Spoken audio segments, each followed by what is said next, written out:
새해 첫 주일 시작이 됐습니다. 올 한 해 우리가 잘 살았으면 좋겠습니다. 가정에서도 교회에서도 직장에서도 노래도 있죠. 잘 살아 보세 뭐 그런 것도 있잖아요. 옆에 계신 분에게 다시 한번 잘 살아봅시다. 잘 살아봅시다. 잘 살아봅시다. 잘 살아야 되겠습니다. 한 해 잘 사십시다. 아멘 하셔야죠. 어디 계시든 우리가 바른 마음, 정말 믿음을 가지고 늘 사는 게 중요합니다. 어제 저는 송구영신 예배 통해서 기초, 기본과 열매라는 말씀을 드렸는데요. 늘 점검해야 할 것은 우리의 기본이고, 기본이 잘 되면 우리의 내면, 우리의 삶을 잘 채우면 그러면 좋은 열매 됩니다. 우리는 내 뿌리를 어디 두고 사는가? 예수님이 말씀하신 집 짓는 건축 이야기는 집을 어떻게 지라 건축에 관한 말씀이 아니잖아요. 우리 인생을 말하는 겁니다. 우리 인생을 어떻게 지어 가야 하는 건지.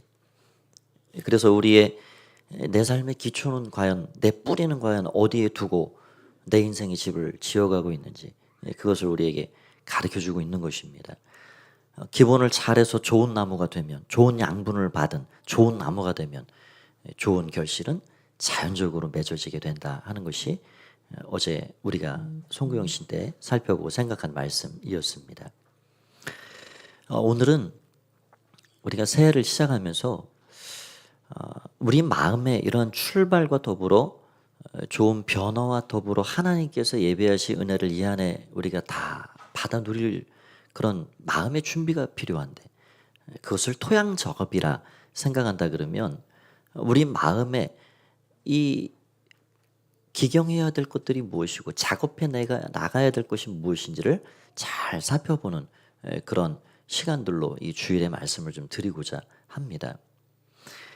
이제 겨울도 어느새 지나가 버립니다. 때가 되면 싹이 트고 오르겠죠.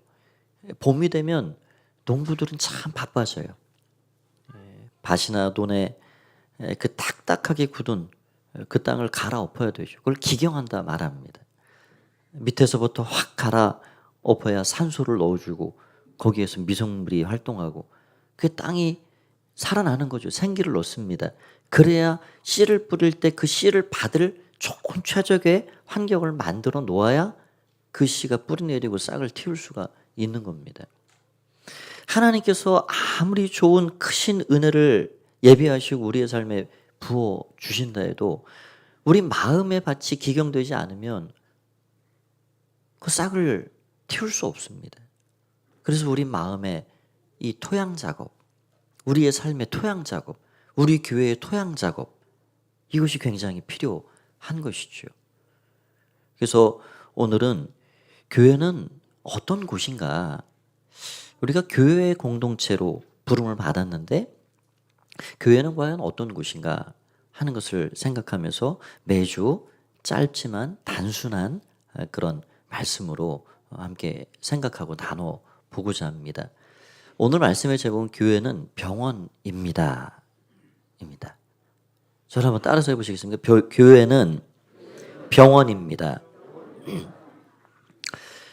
이런 교회라는 이 참 하나님 세우신 이 뭐라 그럴까요? 기관이라 그럴까요? 단체라 그럴까요? 세상에 둘도 없는 곳이 교회입니다. 세상에 어디를 찾아봐도 이런 곳은 없습니다. 한 분 신앙을 대상으로 삼고 그분의 이름을 부르며 찬양하고 그분의 음성을 듣고 우리가 그분의 나라를 보이지 않지만 그 거대하고 완전한 나라, 그 하나님 나라를 바라보며 하나님의 백성들이라 우리는 믿고 우리의 완전한 그 목적지인 하나님 나라 천국 가는 길을 함께 동역하고 손잡고 힘들고 지치면 끌어주고 그렇게 가는 곳이 바로 교회입니다. 그러니 교회는 그리스도인 성도들에게 있어서 얼마나 큰 비중이 있는 중요한 곳인지 모릅니다.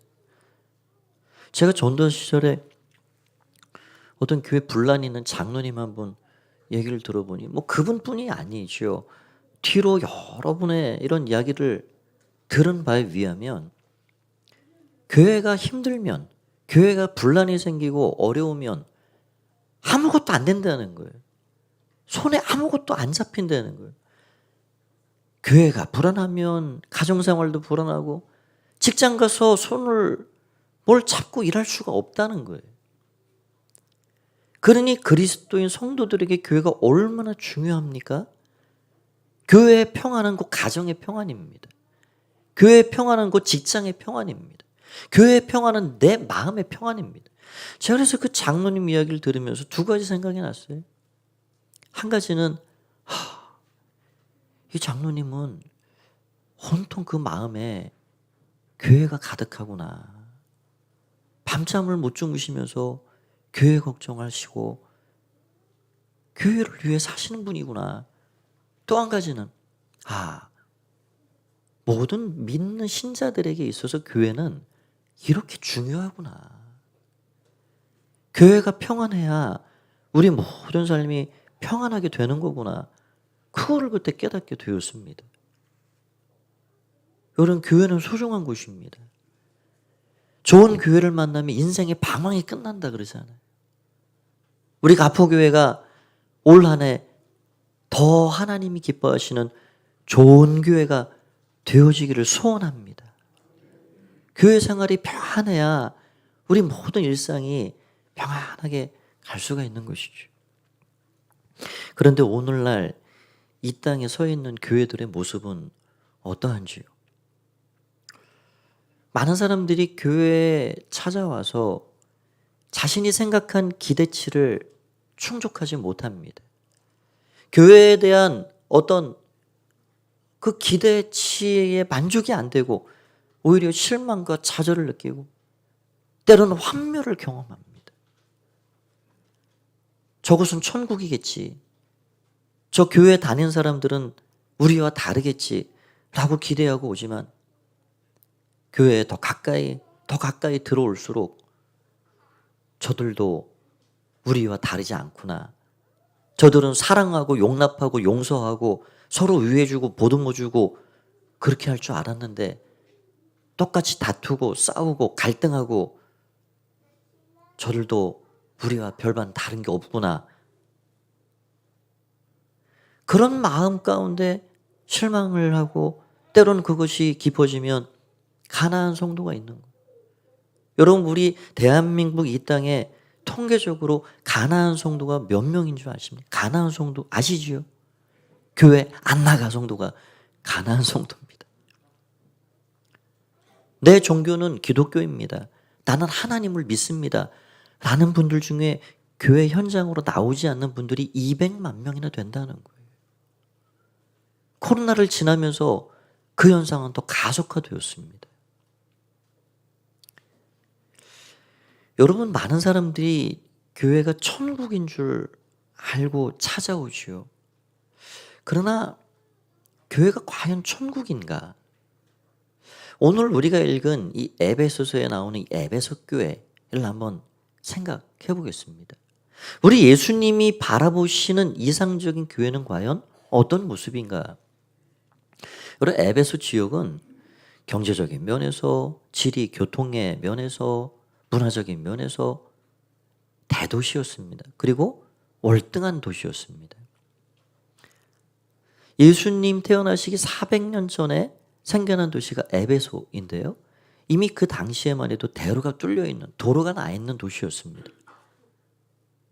아시아의 여러 도시 중에 으뜸되는 제일 뛰어난 도시. 그래서 7교회를 소개할 때 에베소 교회가 제일 먼저 소개됩니다. 거기에는 아프로디테 신전이라는 세계 7대 불가사의 중에 하나인 이 피라미드와 함께 그런 어마어마한 신전이 그 기초를 보고 이거는 가히 사람이 지을 수 없는 곳이다 라고 선정해 놓은 신전이 있는 곳입니다. 많은 물물 교환 경제가 활발하게 일어나고 사람들이 왕래하는 교통 중심지 그 에베소. 그 에베소에 사도 바울이 세운 교회가 바로 에베소 교회입니다. 에베소 교회는 사도 바울이 세운 여러 교회 중에 남다른 교회였습니다. 두란노 서원이라는 곳에서 3년 가까이 제자들을 모아서 밤낮으로 제자 훈련을 시키고 사람들을 세워놓고 그 에베소 교회 제자 훈련 받은 성도들이 곳곳으로 퍼져서 교회를 개척하고 그런 많은 아시아의 모책교회 같은 곳이 바로 에베소 교회입니다. 그런 에베소 교회를 생각하면 가히 이상적인 교회입니다. 부족한 게 없습니다. 거기에 어떤 문제와 어떤 갈등이나 그런 것이 있다 그러면 다른 교회는 할 말이 없는 거예요. 그렇게 오랜 기간 사도 바울이 땀 흘리고 공을 들여놓은 그 교회, 에베소 교회. 그런데 오늘 바울이 그 에베소 교회에 편지하면서 어떤 말을 하고 있는가요? 25절을 한번 보십시오. 25절을 보면 그런즉 거짓을 버리고 각각 그 이웃과 더불어 참된 것을 말하라. 이는 우리가 서로 지체가 됨이라. 에베소 교회에 거짓말쟁이들이 있었나 봅니다. 거짓을 버리라는 거예요. 참된 것을 말하라 말합니다.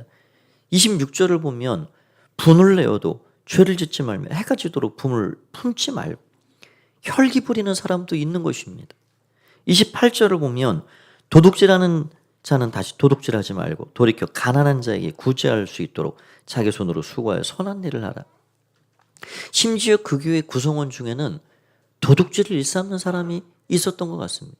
여러분 멀쩡한 이런 일이 전혀 없는 교회에 당신들 거짓말하면 안 됩니다. 당신들 해가 지도록 분을 품고 자면 안 됩니다. 당신들 도둑질하면 안 됩니다. 사도 바울이 이런 말을 할 리가 없는 것이지요. 그 교회 구성원 중에 거짓말쟁이도 있고 도둑질하는 사람도 있고 혈기를 부리는 사람도 있고 그러니 오늘 사도 바울이 에베소 교회를 향하여서 그런 걸 하지 말라고 권면하고 있는 겁니다. 29절을 보면 무릇 더러운 말은 너희 입 밖으로 내지 말고 오직 덕을 세우는데 소용되는 대로 선한 말을 하여 듣는 사람에게 자들에게 은혜를 끼치게 하라. 입 밖으로 더러운 말을 하지 말라는 거예요. 더러운 말이 무슨 뜻인가요? 음담패설, 쌍소리,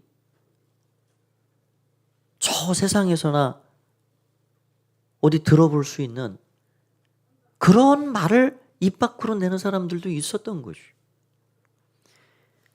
여러분, 이상적인 교회가 어떤 모습입니까? 여러분이 이상적인 교회를 어떻게 생각하십니까? 오늘 예수님이 이 땅에 세워놓으신 이상적인 교회의 모습은 바로 이와 같은 모습입니다. 지금 에베소 교회는 이상한 교회가 아니에요. 에베소 교회는 그냥 교회 그 자체로 하나님이 사랑하시는 교회입니다. 많은 사람들은 교회에 성인들이 모여서 거룩함을 노래하고 아무런 문제 없이 그렇게 서로 교제하고 예배하고 그런 공동체로 교회를 생각합니다. 그러나 그렇지 않습니다. 예수님이 생각하신 이상적인 교회는 병원과 같은 교회입니다. 여러분, 병원이 어떤 곳이지요?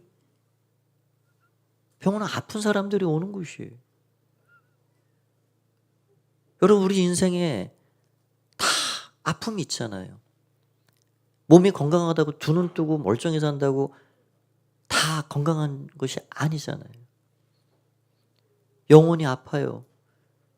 마음이 아픕니다. 육신이 아픕니다. 어떤 이는 관계가 깨어져 그 마음이 산산조각 나 있습니다. 어떤 이는 세상 것으로 재물도 채우고 인기도 채우고 권력과 명예를 채워가도 채울 수 없는 그 영혼의 허전함을 가지고 빈배 인생을 살아갑니다. 우리 인생에는 끊임없이 질병이라는 나쁜 도둑 같은 것이 찾아옵니다. 우리에게 가진 좋은 것들을 뺏어가려 하는 것들이 너무 많아요. 그래서 우리 인생은 다 아픈 거예요. 아프니까 아프다고 소리를 내고 아프니까 서로를 찌르기도 하고 아프게 하고 사는 거죠. 그래서 우리는 교회는 과연 어떤 곳인가? 교회에 대한 우리 인식을 바꿀 필요가 있습니다. 여러분, 교회는 성인 군자들이 모이는 곳이 아닙니다. 의인들이 모이는 곳이 아닙니다. 교회는 믿음이 충만한 사람들만 모이는 곳이 아닙니다. 교회는 성령 충만한 사람들만 있는 것이 아닙니다.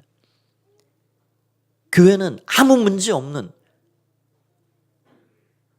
그런 사람들의 모임이 아닙니다. 교회는 믿음이 약한 사람도 있고, 교회는 가난한 이도 있고, 교회는 병든 이도 있고, 교회는 가정생활이 파탄난 사람도 있고, 교회는 자녀 양육에 심히 곤란함을 겪는 사람들도 찾아옵니다. 바로 그 교회가 하나님이 바라보시는 교회의 모습입니다. 그 중요한 건 교회는 병원과 같은 단체로 하나님 세우셨는데 병원에 가면 치료를 받아야죠. 아픈 사람들이 왜 병원에 갈까요?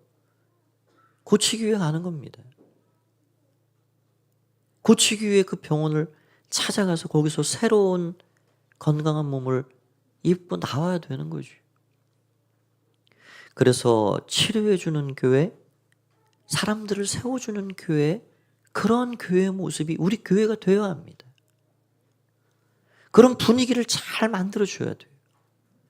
그래서 저는 간단하게 그런 치료해 줄 수 있고 치료의 분위기를 만들어 주시는 방법이 도대체 무엇이 있는가, 오늘 말씀 안에서 한 4가지 살펴보고자 합니다. 첫 번째로는 서로를 불쌍히 여기고 용납해 줘야 한다 하는 것입니다. 우리 32절 말씀을 같이 한번 읽겠습니다. 시작. 서로 친절하게 하며 불쌍히 여기며 서로 용서하기를 하나님이 그리스도 안에서 너희를 용서하심과 같이 하라. 교회는 용납하는 분위기가 필요합니다. 그래야만 치료가 가능하죠. 병원에서는 아픈 사람이 아프다고 말하는 것을 나무라지 않습니다. 병원은 아픈 사람들이 오는 곳이기 때문에 아픈 사람들이 아파서 자기 역할을 못한다고 구박하거나 타박하거나 눈치 주거나 나무라면 용납하지 않는 거죠. 그런 일이 있을 수 없습니다. 이런 교회에 무엇을 못한다고 그렇게 타박하고 핀잔을 주는 것은 마치 중풍병자에게 숟가락을 못 드는 것을 나무라는 것과 같은 것입니다. 여러분, 손이 마리를 듣지 않은 사람은 숟가락을 잘 못 들 수 있어요. 아픈 사람은 그것이 당연한 일입니다. 교회에서는 그 기능을 잘 못하는 사람도 있고 어떤 사람은 그걸 잘하는 사람이 있습니다. 교회는 그 모든 것들을 용납해주는 공간이 되어야 합니다. 교회에서는 인격이 모자라도 부족해도 서로를 불쌍히 여기고 용납해주는 곳이 바로 교회입니다. 두 번째는 교회는 가족적이어야 한다는 것입니다. 그럼 가족들은 함께 먹고 마시는 식구이죠.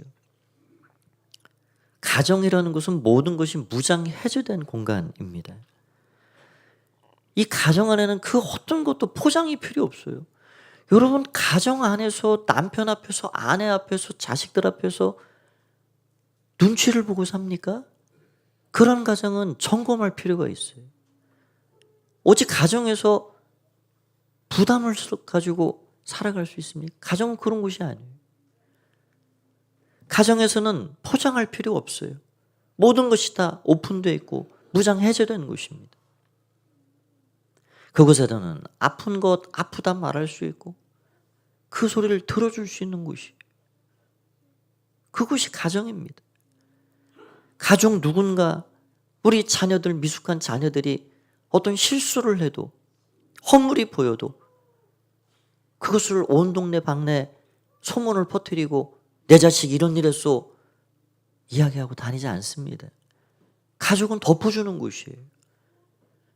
여러분, 그러니 이 가정에서 서로 용납해주고 감싸주지 않으면 어디 가서 그 사람이 발을 붙일까요? 가정이란 그래서 귀한 것입니다. 이건 교회 공동체는 이런 가정 공동체가 되어야 합니다. 가정에서는 촌수가 없죠. 촌수를 따지지 않습니다. 다 내 형제고 자매입니다. 거기는 어떤 거리감이 생기지 않아요. 여러분, 우리 교회가 그런 가정 같은 교회가 됐으면 참 좋겠어요. 우리의 직분을 뛰어넘어 우리는 모두 형제이고 자매입니다. 우리는 다 가족이에요. 영적인 가족이에요.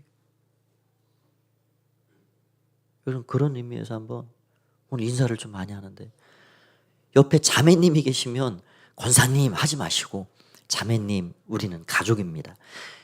남성이 계시면 형제님 우리는 가족입니다. 한번 하겠습니다. 예, 시작 한번 해보시죠.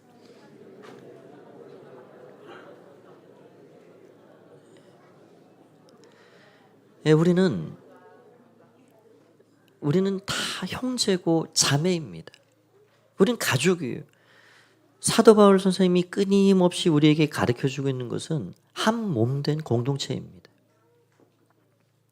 우리가 그리스도 안에서 머리 되신 주님의 그 몸에 붙어있는 지체로 한 몸으로 부름받았다는 사실을 기억하면서 늘 가족 공동체 삶을 살아갔으면 좋겠습니다.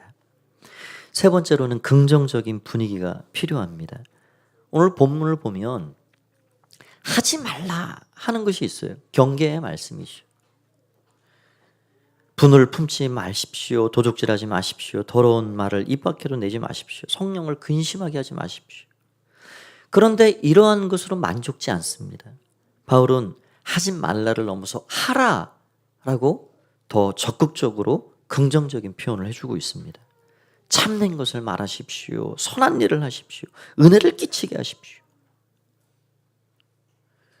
여러분, 그래서 거짓말을 하지 말라라고가 아니라 거기서 그치는 것이 아니라 선한 말을 하십시오. 선한 말을 하라는 거예요. 도둑질을 하지 마시오라가 아니라 가난한 자를 구제하고 섬기기 위해서 당신의 손으로 선한 일을 하십시오. 이렇게 이야기하고 있는 거예요. 사도 바울은 사람의 심리를 너무 잘 알고 있는 거지요. 사람들은 참 그런 심리가 있어요. 하지 말라 그러면 안 합니까? 더 합니까? 하지 말라 그러면 청개구리 심부가 우리 안에 다 있어가지고 더 한단 말이죠. 그러니까 여러분, 우리 자녀들에게 또 우리 배우자들에게 하지 말라 그런 게 효과가 그렇게 있지 않아요. 여러분, 2번, 3번 나무라고 하지 말라라고 하는 대신에 좋은 말로 격려해 주시고 칭찬해 주시면 오히려 거기서 더 좋은 결과들이 만들어집니다. 여러분, 교회는 자꾸 하지 마라, 하지 마라. 그것을 뛰어넘어야 돼요.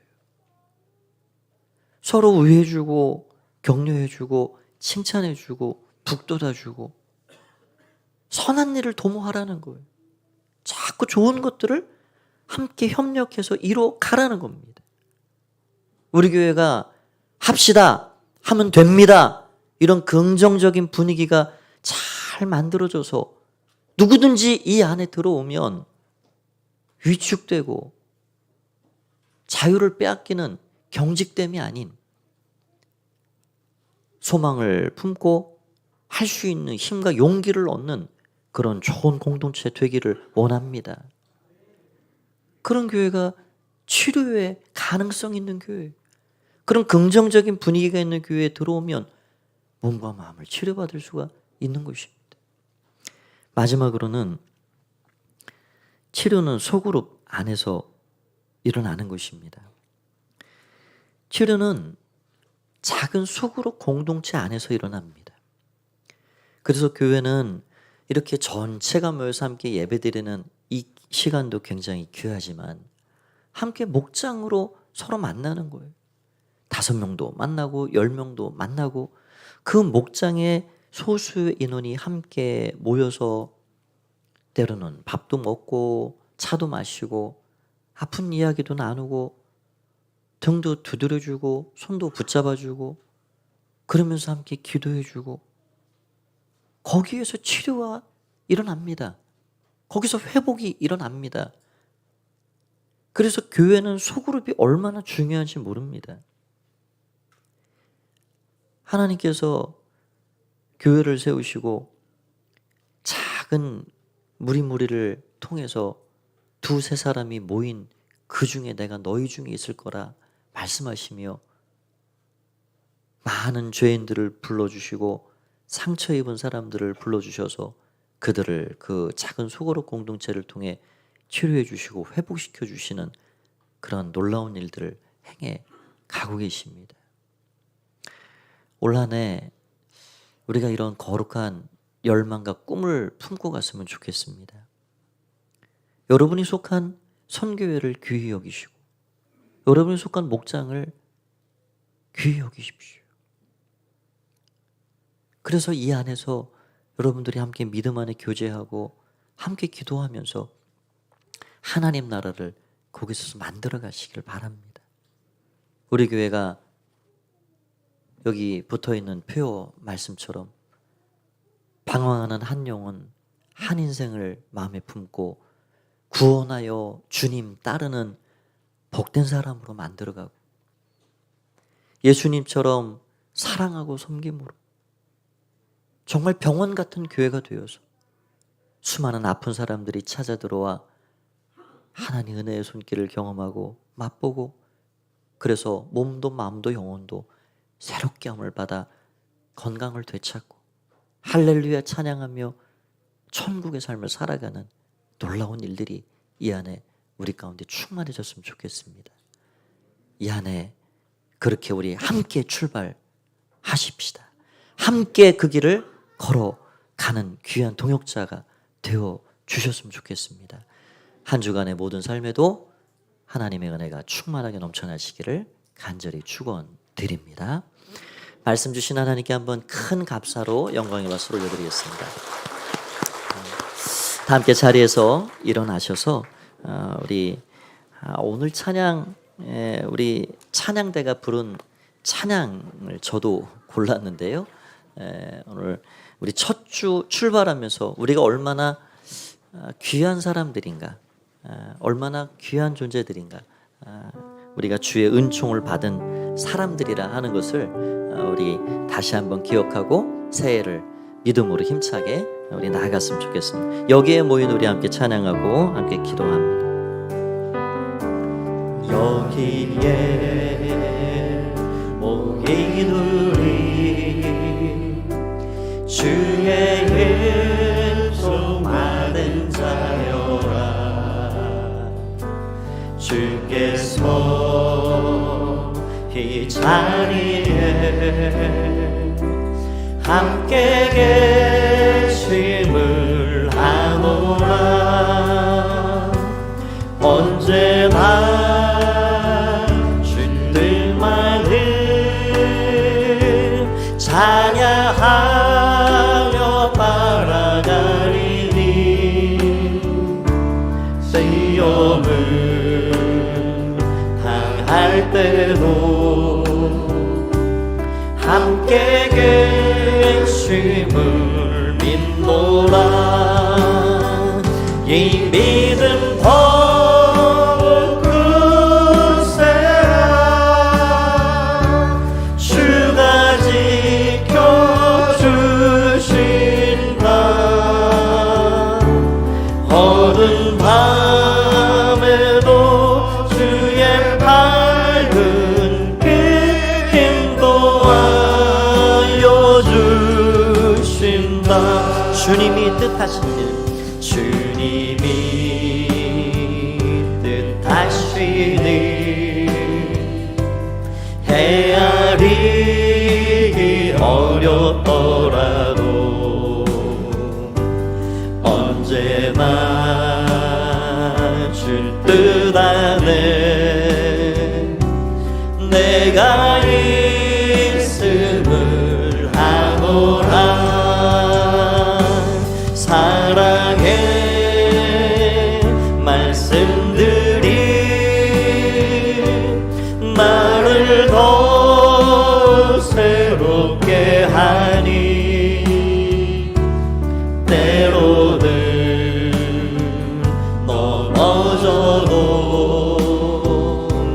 죄 웃은 이를 믿노라. 이 믿음 더 크세라. 주가 지켜주신다.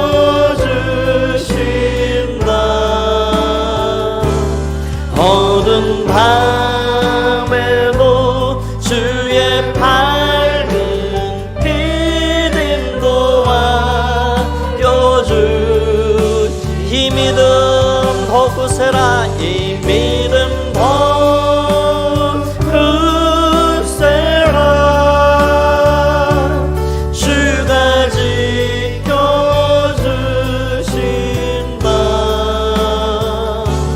어두운 밤에도 주의 밝은 믿음도. 우리 한 해 믿음으로 주님이 붙잡아 주실 것입니다. 우리 두 손을 들고 이 믿음 더 크세라. 주가 지켜주신다.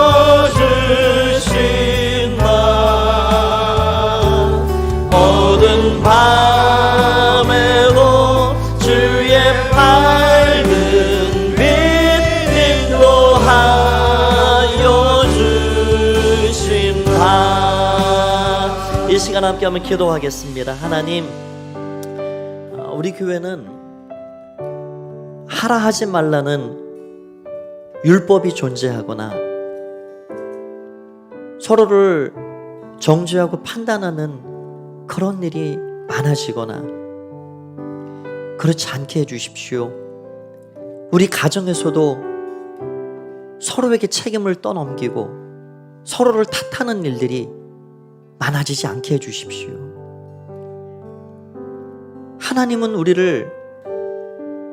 못난 우리를, 흠 많고 죄 많은 우리를 받아주셨습니다. 우리가 그 어떤 사람을 오지 말라 할 수 있을까요? 예수님의 마음 주시고 서로 용서하기를 주님과 같이 하고 용납하고 불쌍히 여기고 그렇게 치료해 주시는 주님 앞에서 우리 모두가 그 은혜를 함께 누릴 수 있도록 여러분 가정을 위해 기도해 주시고 교회를 위해 기도해 주시길 바랍니다. 한 주간의 삶을 위해 기도하시기 바랍니다. 이러한 제목을 가지고 우리 주님의 이름 한번 부르고 우리 합심해서 내 소리가 내 귀에 들릴 만큼 기도하시길 바랍니다. 우리 함께 기도하겠습니다. 주여, 살아계신 주님을 찬양합니다. 아버지 하나님, 오늘 우리의 마음을 드립니다. 하나님, 병원과 같은 교회로 아버지 이 땅의 교회를 세워주셨는데 하나님이여, 우리의 약한 부족함, 우리의 어물됨을 주님이 받아주시고 주님이 품어주셔서 감사합니다. 하나님 감사합니다. 하나님 감사합니다. 이 안에 믿음으로 출발합니다. 이 안에 이 첫날을 주님 앞에 예배하고 기도하며 나아갑니다. 아버지 하나님, 몸된 교회를 기억하여 주시고 우리 가정을 기억하여 주시고 서로 품고 용납하고 불쌍히 여기며 그래서 우리 주님께서 우리를 불쌍히 여기고 사랑해 주셨던 것처럼 우리도 주의 마음을 품고 나아갈 수 있도록 축복하여 주시옵소서. 아버지 감사합니다. 아버지 감사합니다. 아픈 이가 찾아와서 하나님의 치유의 은혜를 맛보게 하여 주옵소서. 병든 이들이 건강을 되찾게 하여 주옵소서. 하나님 영육의 힘과 능력을 허락하여 주옵소서. 모든 어려운 문제들이 다 실타래처럼 풀려지게 하여 주옵소서. 예수님의 이름으로 강건케 하여 주시옵소서. 질병형은 떠나가게 하여 주옵소서. 묶임들은 풀어지게 하여 주시옵소서. 예수 그리스도의 능력으로 충만케 하여 주시옵소서. 하나님 감사합니다. 하나님 감사합니다. 하나님 감사합니다. 오늘 우리 중에 함께 하신 주님을 찬양합니다. 모든 영광 주님을로 받아 주시옵소서. 아버지 감사합니다. 아버지 감사합니다. 예수님의 이름으로 기도합나이다. 아멘. 살아계신 주님, 함께 부름받아 천국 가는 신앙의 여정 가운데 우리가 서로의 손을 붙잡게 하시고 서로의 앞을 끌어주고 뒤에서 밀어주고 기도해주며 보듬어주며 완전하지 않을지라도 우리가 주님 따라 그렇게 아름다운 믿음의 공동체를 이루어 나갈 수 있도록 축복하여 주시옵소서. 우리 가포의 가족들이 가정마다 복되게 하시고 이 안에 서로를 그렇게 불쌍히 여기고 사랑하고 용납하며 하나님 마음을 품고 아름다운 작은 천국 만들어 나갈 수 있도록 은혜를 도하여 주시옵소서. 한 주간의 모든 삶도 주께서 함께 하시기를 간절히 바라고 원하오며 이제는 주 예수 그리스도의 은혜와 하나님 아버지의 사랑하심과 성령의 교제 교통하심의 은혜가 병원과 같이 교회를 이 땅에 세우시고 많은 아픈 분들, 병든 이들, 죄에 빠진 이들 불러주셔서 건강하게 회복시켜 세상으로 다시 파송케 하시는 하나님의 마음을 오늘 마음에 간직하고 삶의 자리로 돌아가는 가포의 모든 가족들 가운데 이제와 영원히 함께 하옵시기만을 간절히 축원하옵나이다. 아멘.